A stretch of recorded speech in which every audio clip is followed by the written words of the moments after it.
guys? Jesse here. I'm just going to be giving you a deck profile on my Dragonholt Kyte deck that I played at the GenCon regionals and got top 8 with. Actually got 7th place with it. It was a really fun tournament, very well ran. But let's get into the deck and just let's get started. So I decided to play this deck because I didn't have a lot of time to test. This was what I was most comfortable playing with. I liked red. That was what I played during pre-release. Very limited amount of time to test. I knew that Argent Kyte was going to be a big thing at this tournament. And essentially I wanted a deck that could get in there quick and fast without having to learn all the combos of Argent Kyte with such a limited amount of time. This is just the metal fizzy card that I got. These things are actually metal for people that do not know. Like, they're hard metal. They're very cool. Got that for being top 8, top 16 actually. And then we got Dragonholt and then Kyte. So Kyte was actually in all of the top 8 lists for both the GenCon regionals and the GenCon 5K tournament, which is crazy. This spear right now is super hot. It's really good. It's abusing the absolute crap out of Sylvia. And then we got Dragonholt. Basically, exhaust, pay 1, search any dragon for pitch a fire unit, search any dragon that you want from your deck. So it's super aggro, super great for the deck. But let's get into the 1-drops. So we got 3 Scarlet Egg.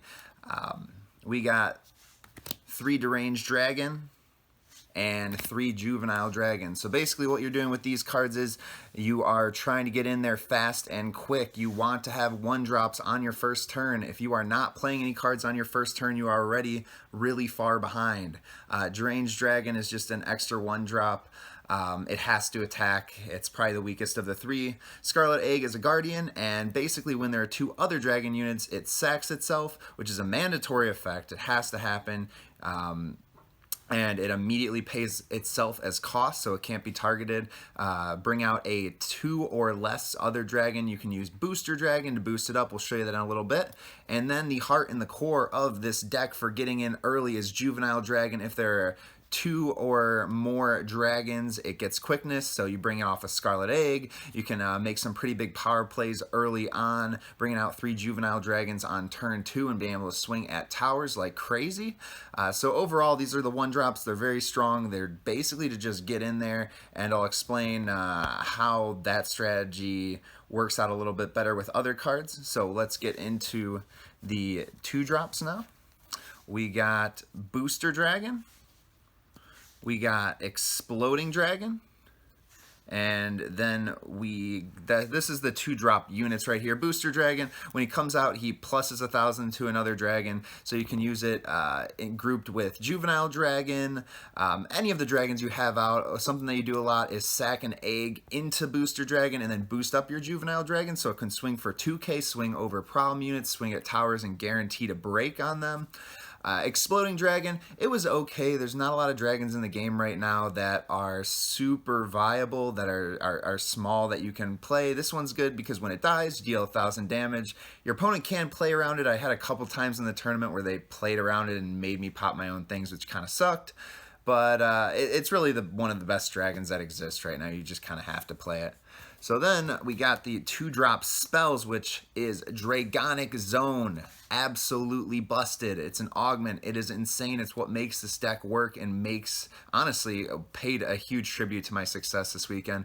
What it does is when you exhaust it, a target unit gets 1,000 attack. If I were to able to get 2 of these on the board, my 1,000 units are suddenly 2,000 units. They're breaking towers guaranteed every time they attack. Extremely strong. And then the even better portion is you can sacrifice it, return a target dragon unit from your discard zone to your hand, so you can use that with Bahamut, the big boss monster. You can get him out of the grave. You can use him to get a Juvenile Dragon to push for game. You can exhaust it to power things up, then sack it. That's what I did a lot during the weekend. This card is absolutely insane. It's crazy to me that it's a common. In my opinion, probably the best card in the deck. But yeah, it's just a 2-drop. If you got a couple of these down, there's really no efficient way to remove augments right now. There's Acid Monger, but that's a pretty mediocre card. You got the green shard, but you got to pay 3 mana for it. If you have these out, you're usually in a great position. We just have a 1 of a Mega Magic Kazai. It's just a destruction spell. I was trying to find one card to put in. It was either Dragonholt or this. I ended up choosing this just as something to hold. What it does is a blocking or attacking unit takes minus 1,500, and then if you have 2 or less towers, you can do 2,000 to another unit. So it came in, I think I played it once, and it put in some work, and it helped me win the game. Maybe another one of these. It's a good card, but overall, you're really just trying to combo the dragons, build a board, force them to break it. The big strategy is getting a couple towers down early on so that they have to play from behind. So we'll go into 3-drop units now. We got Dragonic Summoner and a Rao Dragon Caller. So Dragonic Summoner, super strong card when it arrives. Put into play another dragon unit with 2 costs or less. This is using booster dragons you can get off of it. You can bring in juvenile dragons if they're in your hand. Give them the quickness if you have another dragon out. It's just a 2k beater too. It's pretty strong. Rao Dragon Caller, it's one of the only units, maybe even the only unit I think that is not a dragon that I play. Oh, and there's one other one. But the only reason I play is consistency. When it arrives, you add a dragon with 2 or less from your deck to your hand. There's not a lot of red cards yet that are better. That's kind of the situation that I ran into. I feel like a couple sets down the line, this deck will be a lot more consistent. But this card was okay. It wasn't crazy or anything, but I feel like right now it's one of the best ones for the fire decks that you can have as far as units. So this guy right here, Rao Wyvern Rider, a very strong card. 4-drop quickness. When it dies, it leaves a 1,000 token on the board. This was just a quick poke once I got 3 or 4 or 5 towers down. If they stop it by destroying it, you get a token. They have to deal with that for the next turn. It's just a quick 4-drop. Tries to get in 1,500 breaking towers no matter what. Usually when I'm at turn 4-5, I'm going for this guy, searching him, starting to put some pressure on my opponent. Next, for 5-drops, I played 2 Vaymont, the Crimson Guardian. If there's a fire tower destroyed, pop another unit. This was great for Guardians. This was great for problem cards. Handling it, very strong card. And I played 2 of them, and it worked out really well. We are talking about potentially cutting it down to 1, because if you draw it, it's one of those cards that doesn't do too well for you earlier in the game. But searching it, there was a game where I resolved it twice, which was pretty nice, so I think I'm comfortable with it at 2.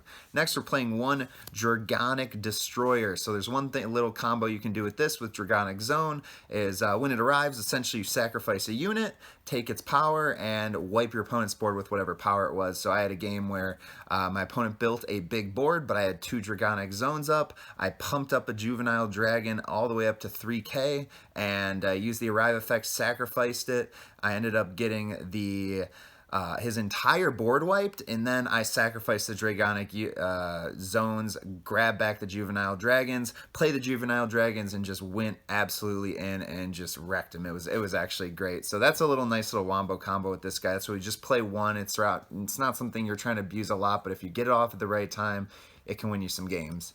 Next, we got Bahamut, the boss monster, the Argent rare from Betrayal.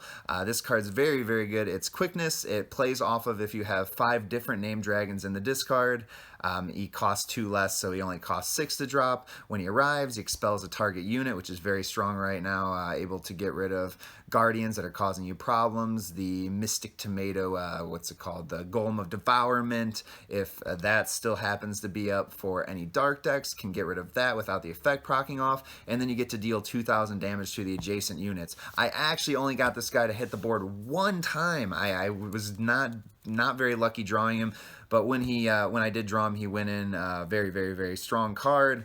I like this card a lot. I'm probably going to play it in every deck that is dragon related from here on out. And then we'll go into the neutral card. The only neutral card I played was Twilight Knight.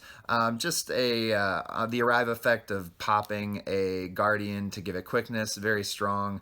I don't really know though. 6-drop was quite a lot in this deck. I'll explain a little bit more like the core of the deck and how it works after this is over, but maybe might cut this card. It gave me another answer for Guardians though, so we'll see. Then we'll go into the green core for the deck. We got 3 Sand Sea Travelers, 2-drop units. When they attack, you untap a shard. So it just lets you get in there with extra searches off of Dragonholt. It lets you drop more 1-drop guys to put some pressure on the board.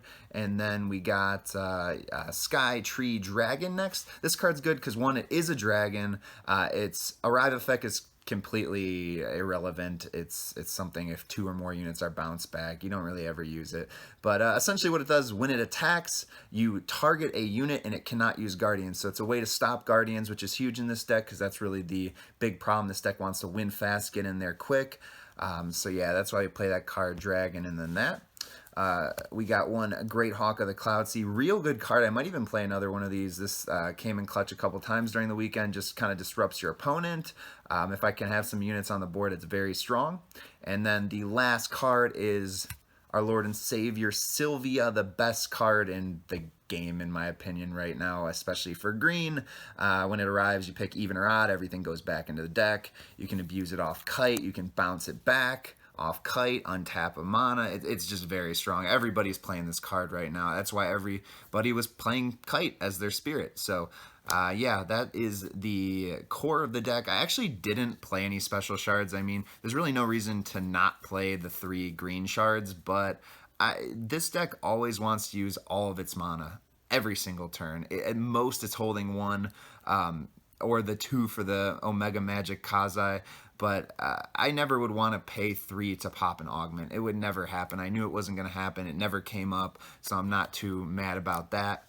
So yeah, overall the matchups for the weekend, we played against Argent Kyte quite a lot. I played about 4 games over the course of the 5K and the regionals. I ended up 2-2 against it. Played against a couple really good players. Lost to the player Blevins that won the 5K. He ended up beating me in Swiss, and then I think I lost in the finals of the regional to Eric. Oh, I can't remember his last name, but yeah, all the true duelist guys, I know they put a lot of time in testing. I didn't get a lot of time to test, but their Argent Kyte deck list was very, very nice. And essentially the whole goal was to get in there fast, get in there deep, always dropping all the 1-drop units.